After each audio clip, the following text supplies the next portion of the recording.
Las Puertas Verdes.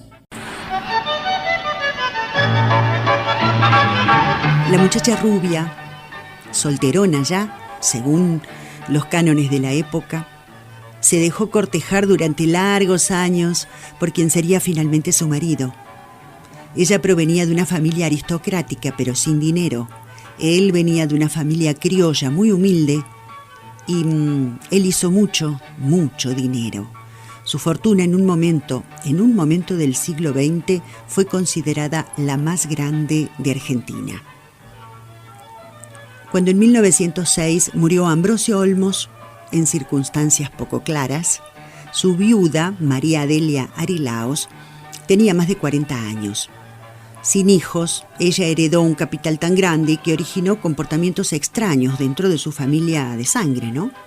El hermano mayor la declaró insana, la mandó a un manicomio en París. Ella, apuntalada por su fe católica y por un hermano menor que viajó a rescatarla, después de años logró salir del encierro, ganó el pleito legal, nuevamente accedió a su herencia, algo así como 400.000 hectáreas de las mejores tierras, ¿no? En la plena pampa húmeda.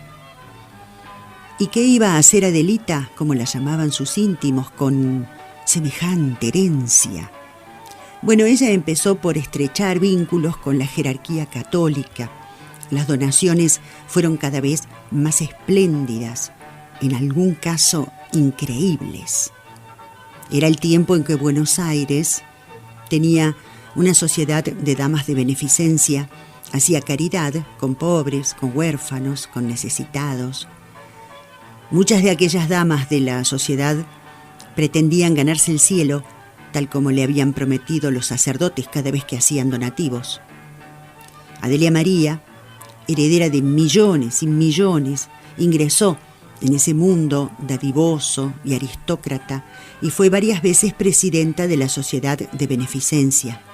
Al mismo tiempo, en 1912, para esa época en el país pasaban cosas como esta.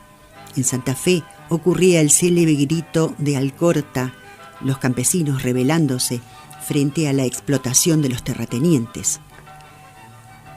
Bueno, además de donar fortunas a la iglesia, ¿qué hacía Adelita? Se había convertido en una celosa veedora de las obras que le interesaban. Por caso, la estancia El Durazno, hoy San Ambrosio, que le interesó siempre mucho. Continuaba los planes, los sueños de su marido, Ambrosio Olmos, y ella construyó en la estancia El Durazno un polo productivo y recreativo que tal vez en ese momento no tuviera iguales en la República. Ella alternaba su estadía en la estancia con viajes a Europa, largas temporadas en Buenos Aires, y cuando llegaba aquí a las tierras sureñas del Río Cuarto, vigilaba hasta en los más pequeños detalles el avance de las obras. Esa estancia se estaba convirtiendo en una maravilla asiática, injertada, en la que pocos años antes era frontera. Sí, hay una anécdota curiosa que rescata Susana Dillon en su libro. En el año 2005, contemporáneo, hace poquito, los arquitectos que estaban reformando el pabellón de la industria láctea para el Colegio Agrotécnico descubrieron un ladrillo de gran tamaño, como se usaba en la época, fechado en enero de 1919, con una frase grabada en unos trazos rústicos. La frase decía: "Abajo la oligarquía picadora de carne humana". Muy gráfico, ¿no? En esa fecha, enero de 1919, esa fecha coincide, con la Semana Trágica, que en la Patagonia, bastante lejos de aquí, se llevó la vida de cientos de obreros que reclamaban pan, paz y trabajo digno. Parece entonces que algo del espíritu rebelde de la Patagonia llegó hasta aquí, hasta los fantásticos edificios de la estancia. Es que la Argentina estaba cambiando y de alguna manera crujían los cimientos de la vieja clase dirigente, una clase ganadera por sobre todo, claro. En el Durazno hubo, todavía está, cuando puedan vayan a verla. Ahora, claro, funciona el Colegio salesiano, San Ambrosio.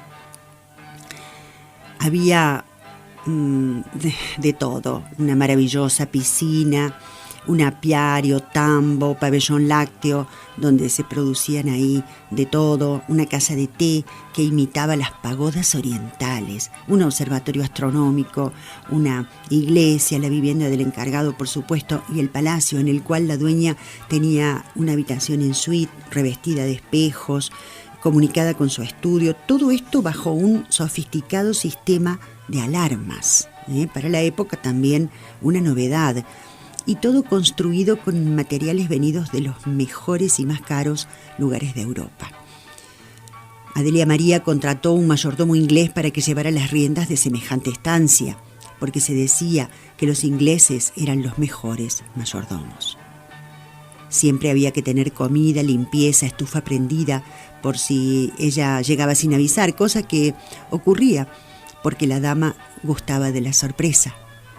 Por las tardes, ella y su comitiva paseaban por los parques y jardines que parecían de cuento.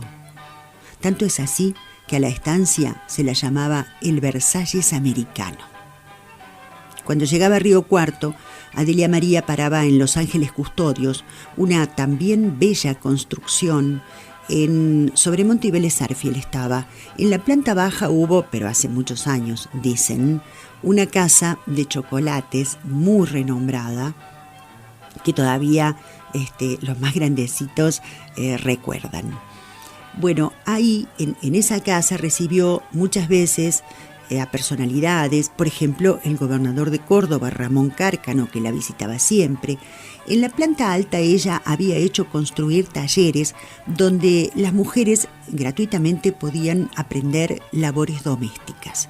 Y también en el Durazno levantó una escuela para los hijos de los trabajadores y de los colonos a quienes ella le arrendaba las tierras del sur del Río Cuarto. Sus últimos años los ocupó en repartir la fabulosa herencia. Colegios, iglesias, hospitales, seminarios, casas cuna recibieron impresionantes cantidades. A los sobrinos les dejó solamente los muebles y útiles de la residencia de El Durazno. Textualmente, todo lo que se pudiera desclavar, levantar, desamurar y ser transportado. La última visita que hizo a la estancia fue para inaugurar la iglesia. Ella, Adelia María, ya tenía un título muy codiciado y casi nunca visto en la Argentina, el de Marquesa Pontificia, otorgado por la Iglesia Católica. Ah, pero esa es otra parte de la historia. Gracias a la memoria de la querida Susana Dillon y a Jorge Camarasa, un escritor que también menciona a Dillon como fuente en su libro, en este caso Historias Secretas de Córdoba.